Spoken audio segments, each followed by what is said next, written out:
বলো।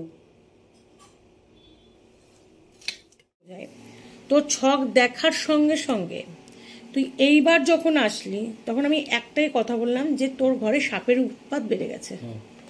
আগের বার কিন্তু বলিনি, আমি বলেছি, কিন্তু তোকে এইবার আসার সঙ্গে সঙ্গে ওর সঙ্গে কানেক্টেড হওয়ার জন্য, ওর যে ছকটা তার সঙ্গে তার যে সময় এসছো, এটা কিন্তু তোমার কিন্তু ডেট অফ বার্থ নেই, টাইম অফ বার্থের সঠিকভাবে আমরা জানি না, কিন্তু এখন যে সময় তুমি এসছো, গ্রহ নক্ষত্রের কি পজিশন মহাকাশে চলছে সেই অনুযায়ী, এবং সিক্স সেন্স, এবং এটাকেই বলে হচ্ছে ভগবানের দৃষ্টি, এটাই হচ্ছে সিক্স সেন্স কাজ করছে, বুদ্ধি কাজ করছে। সেই বুদ্ধি কে দিচ্ছে?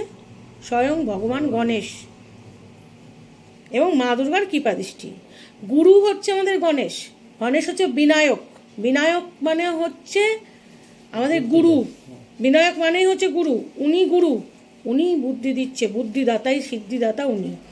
তোমার এইবারের যে প্ল্যানেটের পজিশন যেটা আমি দেখলাম এবং সিক্স সেন্স আসার সঙ্গে সঙ্গে বললাম, ঘরে তোমার সাপের উপদ্রব বেড়ে গেছে প্রচন্ড। কি করে সম্ভব এটা বলাটা? ঘরে পড়েছি আমি, মাথা ঝাঁকাচ্ছি না, আমাকে দেখেছিস মাথা ঝাঁকাতে? ঘরে পড়েছি, গা কাঁপছে, ত্রিশূল নিয়ে দৌড়দৌড়ি করছি, বসে আছি তো ঠান্ডা ভাবে এখানে। তা বললামটা কি করে? তার কৃপা এবং যে বুদ্ধি, যে ইন্টেলিজেন্স আমাকে দিচ্ছে, ভগবান তো বুদ্ধি দিয়েছে, বিচার বুদ্ধি দিয়েছে, সেই থেকে বললাম। কাপাকাপিটা মেন ব্যাপার না, কিন্তু তোমাকে এই কথাও বললাম, অতিরিক্ত উৎপাত হচ্ছে ঘরের মধ্যে সাপের, এবং বিষাক্ত ফনালা সাপ। বললাম তো, তুই কি বললি তখনই? কি বললি? কোথায় কোথায় বল, একটু একটু এক্সাম্পল দে সবাইকে। আমাকে যেগুলো আমার ঘরে বই পত্রের পিছনে থাকছে, ঠাকুরের ঘরে ঠাকুরের ফটোর পিছনে থাকছে, এমনকি কোনো ছোট ছোট মানে ঘরের কোণার থেকেও আসতেছে, মানে এত সাপের উৎপাত হয়েছে। এবং আমি যেটা তোকে বললাম যে আগের বার বলিনি, টাইমের একটা ব্যাপার থাকে, যে তোর পিছনেই জলাশয় জায়গা আছে, সেটা এইবার বললাম। বলার অনেক কিছুই আছে, আমার তো বললে অনেক টেন চলে যাবে, তাই না? কিন্তু জলাশয় আছে এবং বিলের মতো আছে, সেটাও বলেছি। আমি তোমার বাড়ি দেখতে যাইনি তো, বাগানের মতো আছে, বিলের মতো আছে, এবং একটা বিলের মতো আছে, এবং সেখান থেকে আসছে। এবং এই সাপগুলো সবকটাই কালো কুচকুচে, সবকটাই কালো, বলেছি তো এটা একই সাইজ। আচ্ছা, তুই একটু একটা সাপের ছবিটা দেখা, যেটা তুই পেয়েছিস, দেখা একটু, তোর ফটোতে আছে তো, দেখা। এবং তোকে যেটা বললাম ফনালা বিষাক্ত, তুই বাধ্য হচ্ছিস মারতে, এত উৎপাত বেড়ে গেছে, যেটা তুই মারতে চাচ্ছিস না, কিন্তু মারতে বাধ্য হচ্ছিস আত্মরক্ষার খাতিরে।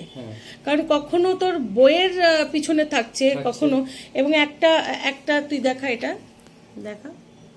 এবং আমি তোকে বললাম প্রত্যেকটা কেউটো আছে, এবং এগুলো লাফিয়ে লাফিয়ে লাভ দিচ্ছে, ওইগুলো লাভ দিচ্ছে। আর এই টাইপের সাপও আমি দেখেছি আমার। নিয়ে আয় কাছে, নিয়ে আয় কাছে, নিয়ে আয়। এই দেখো ফোনা আলা, এবং এখানে একটু খোরম আলা দেখতে পাচ্ছ, তাই তো? এবার গলার দিকটা একটু ইয়ে আছে, দাগ দাগ আছে। এই সাপের, এরকম সাপের প্রচুর উৎপাত, এবং তোর সেখানে রাখ এটা। তো এটা কোথা থেকে দেখে বললাম আমি? এটা তো আপনি নিজেই বলেছেন, তাই তো? তো এবার আমি বলেছি সাপগুলোকে মারবি না। আমি কি বলেছি তোকে? মনসা পুজো করতে বলেছি? কিছু বলেছি তোকে? বা এখানে মনসা বাড়ি ভট্টারে আমি পড়েছি? তা আমি কি করে সাপের কথা বললাম? আমি কি নিজে মা মনসা হয়ে গেছি? হয়নি তো। তোকে কি বলেছি? কার্বলিক অ্যাসিডটা ছড়িয়ে রাখতে, ধুনো দিবি। হিন্দু শাস্ত্রতে ধুনোতে কি বলে? মা মনসা ধুনো। কেন? ধুনোর মধ্যে আমরা যদি হলুদ দিই, ওই গন্ধ বা ধোঁয়াটা সহ্য করতে পারে না, ঠিক আছে? তো এটা তুই করবি। তারপরে তোকে কয়েকটা মন্ত্র দিয়েছি, এবং যেটা প্রতিকার সেটা দিয়েছি, তাই তো? ঠিক তো?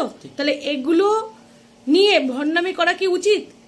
ওরে বাবা রে, মারে সেই রে, আরে দুই চলে যাচ্ছে সাপের মতো। তো কখনোই কুসংস্কার আচ্ছন্ন মানুষকে বিশ্বাস করবে না। যারা কুসংস্কার বলছে ছড়াচ্ছে, তাদের বিশ্বাস করার দরকার নেই। যুক্তি তর্ক দিয়ে বিচার করো, এবং সবসময় আমি বলবো ধর্মটাকে জানো, ধর্মশাস্ত্রকে জানো, তার প্রতি শ্রদ্ধা করো, কুসংস্কারের প্রতি না। ওকে, ঠিক আছে? এটা তো অলৌকিকতা। সবাই কি বলবে? এটা কি, এটা বলাটা কি অলৌকিকতা? তো মনে হচ্ছে তো কি করে বলছি? তো এটাই হচ্ছে ব্যাপার।